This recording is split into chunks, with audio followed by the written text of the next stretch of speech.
Hi, it's Maria from Maria Tells a Story and Still Dreaming Homestead, which is the one you'll be listening to this book on. So I've been reading a lot of this D.J. Dillon adventure series by Lee Roddy, and yesterday we finished the Legend of the White Raccoon. And so tonight we're going to start our, let's see, 7th book in the series. There are 10 altogether. So the name of this book is The Mystery of the Black Hole Mine. And there's the story. There's the picture. You can see by these pictures that DJ is getting older. So we'll just start it right now. Finding the gold nuggets. D.J. Dillon was easing along the narrow deer trail on the steep slope of Jawbone Ridge when it happened. He lifted his eyes from the dangerous ledge for a moment to glance back. He wanted to make sure that he and his friend Alfred had lost whoever it was that was following them. Subconsciously, DJ could hear his little dog Hero baying on the trail off in the distance. As the 13-year-old boy took another step without looking, the decomposed granite suddenly collapsed under his feet. "Oh no!" The 8th grader threw up his hands in a vain effort to stop his fall. Brush ripped through his leather gloves and tore his heavy waist-length jacket. He felt his face being scratched, but the mountain boy couldn't slow his plunge. It was only about a 10-foot fall, which was broken by the dense underbrush. Still, DJ smashed through everything to land flat on his back in a small ravine. His blue stocking cap had slipped over his face. Tiny flecks of light exploded in his head and floated before his eyes. Boy, he did hit his head hard. Dust swirled into his nostrils and choked him. He heard small rocks and gravel sliding down. He realized he would be buried alive, but for a moment he was powerless to move. He lay there stunned, staring up at the gray November sky and wondering if he were paralyzed. Only his mind seemed to work. He heard Alfred calling as if from a distance, "DJ, where'd you go?" Actually, DJ's best friend had only been a few feet behind him in a curve in the great mountain's side when DJ fell. "Here, Alfred!" The words came out muffled, almost like a whisper, through the cap over DJ's face. Alfred Milford sounded concerned. "Where? I can't see you." DJ tried to sit up, but he couldn't move his arms or legs. Frightened, he opened his mouth and called weakly, "Here, Alfred." This time his voice was stronger. "Down here." "Down where?" Alfred sounded closer. "Below the ledge." DJ got his hands to move. He shoved the cap off his face so he could see. A moment later, DJ's head appeared in the opening in the brush overhead where DJ had fallen through. Alfred's red stocking cap had an upturned coat collar blocked out the weak autumn sunlight. "DJ, what in the world are you doing down there?" "We're wasting time because who's ever chasing us could be closing in," DJ interrupted. "The trail gave way and I fell. Look out so that you don't fall too." For the first time, his 12-year-old friend seemed to realize DJ's problem. Alfred used his right thumb to push his owlish glasses further up his nose. His glasses looked as thick as the bottom of a soda pop bottle. "You okay, DJ?" I think so." The tiny shooting stars before his eyes were gone. That was good. DJ sat up slowly and pulled the warm cap over his head and below his ears. His blue eyes focused on the ledge above. "DJ, can you climb out by yourself?" Alfred asked anxiously. Just a minute." He reached out and took hold of a black oak sapling. He pulled himself to his feet. Rapidly, he checked himself over.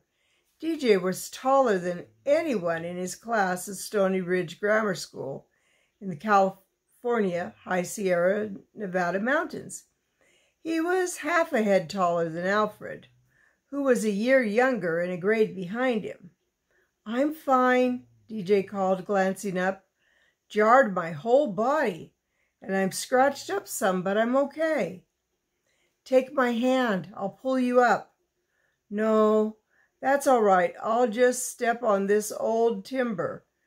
There was a creaking and a snapping as DJ put his leather boot on the almost black wood. It was barely visible in the tangle of underbrush. "Careful," Alfred called down. "Doesn't sound very strong to me."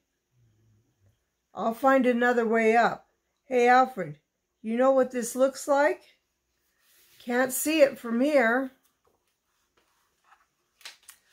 "Looks like a head frame from an old gold mine." The derelict, that means not taken care of and just old, structure had fallen from its former upright position to the ground, where wild blackberry vines and other brush had totally hidden it.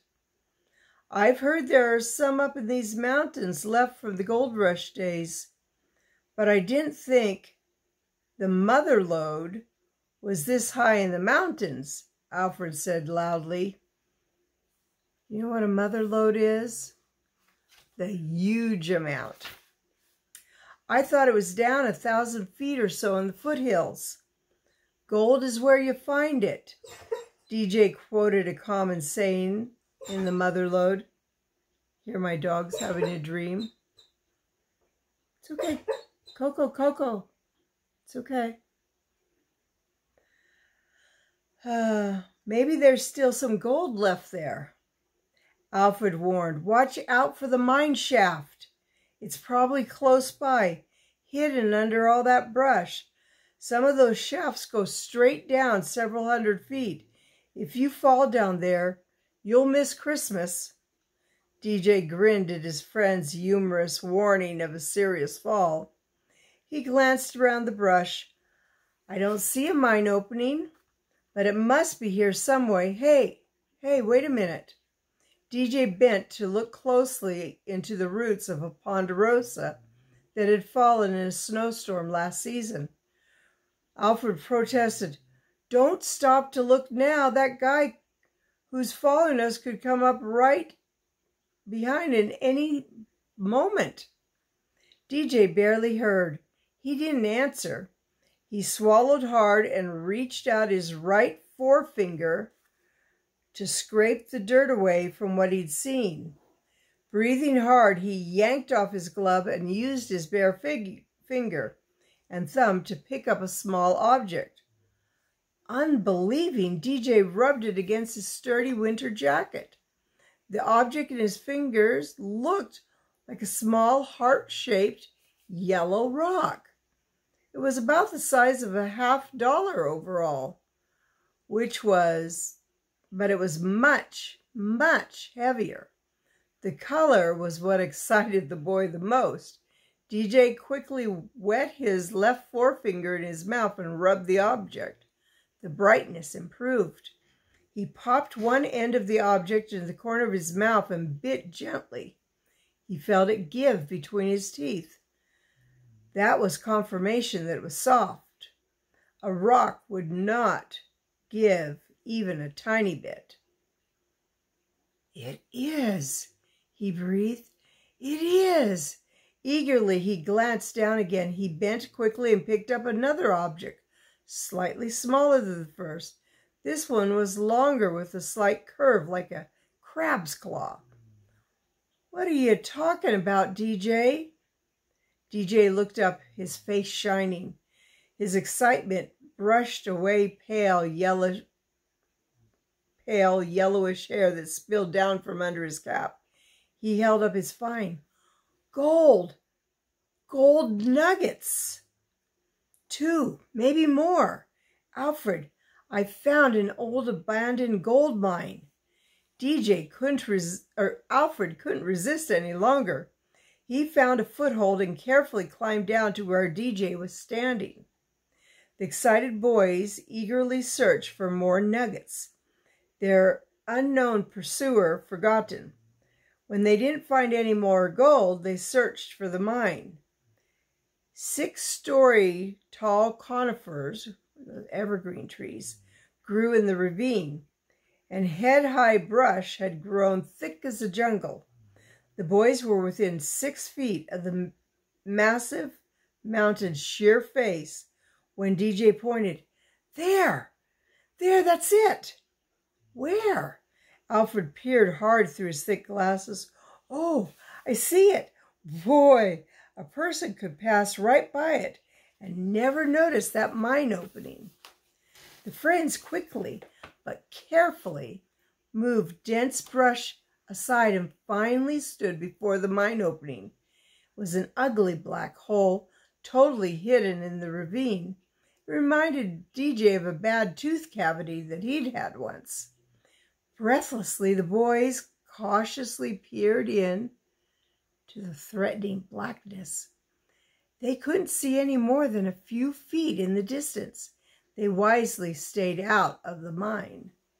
DJ cried, "See how tall those trees are in front of the mine entrance?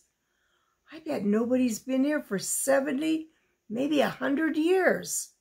It's probably been abandoned so long I can file legally on it." Alfred grinned so widely that his face seemed like it would split. "I'm sure this is public land, so we'll be rich. Rich." DJ had started carefully replacing the brush so the mine's opening would be totally hidden again from even a few feet away. Alfred's words gave DJ a funny feeling. He wanted to say, "It's mine, I found it." But he was surprised and ashamed of his thoughts. Aloud he said, "We've got to keep it a secret. You know what happened when the word got out that James Marshall had discovered a few flakes near here? Yeah, the California gold rush of 1849. We also can't tell anybody until we file a claim." DJ frowned. Alfred had said it again. "We." Alfred promised, "We won't tell anybody." Sure as we do, the word will get out and somebody will fly to jump our claim. That means to set and get it first." "Come on," DJ cried, ignoring the funny feeling about Alfred laying claim to part of the mine. DJ shoved both nuggets deep in his right front pocket. "Let's get out of here so we can talk about what to do next." The friends took quick but careful landmark bearings so they could find the place again. DJ started to whistle for his dog Hero, but stopped abruptly. "Hey, if I do that, who's ever been following us will hear and know that where we are. We'd better get away from here first." "I'd forgotten about that." Alfred glanced around anxiously. "Wonder who it is and what he's following us." DJ frowned. "Do you suppose he knows there's an old abandoned gold mine around here and he's been looking for it?" Alfred pursed his lips thoughtfully. "Well, these mountains are full of strange people, hermits and such. Hey, what was that?" "What was what?" There. Alfred pointed back the way they'd come. I saw a light reflect off something. I don't see anything. It's gone now. Maybe it's just the sun reflecting off a rifle barrel. Or maybe the sun hitting the glass on a pair of binoculars. DJ, he may have seen us and find that mine of ours. Let's get out of here, DJ cried. The boys clambered back up the trail and hurried down the long jawbone-shaped mountain. They ran for a long time. They were nearing the edge of the dense trees near an open meadow when they finally stopped. Out of breath, but feeling safe, they collapsed to rest against the heavy trunks of the ponderosa. DJ was ready to whistle for Hero. Suddenly, there was a vicious sound. Thunk! It sounded like an arrow whizzing through the air and striking the tree above DJ's head. He glanced up. A short, bolt-like object quivered in the trunk just above DJ's head. Involuntarily, both boys drew back. A voice called harshly behind the tall sugar pine. That's your only warning. DJ swallowed hard and managed to speak up. He couldn't see anybody. We're not doing any harm. We're just giving my dog a run. The voice interrupted. You heard me. Now get out of here. Don't you ever come back. The boys didn't answer. They sprinted out of the threatening trees and across the open meadow. DJ heard Alfred panting behind him and moaning. DJ, we've got big troubles. Well, I would say they do. So that's the end of the first chapter in this book, The Mystery of the Black Hole Mine. So it was a short one, and I'll be reading to you again tomorrow.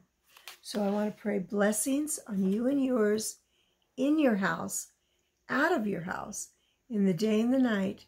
Whatever you do, keep dreaming and keep a story in your heart.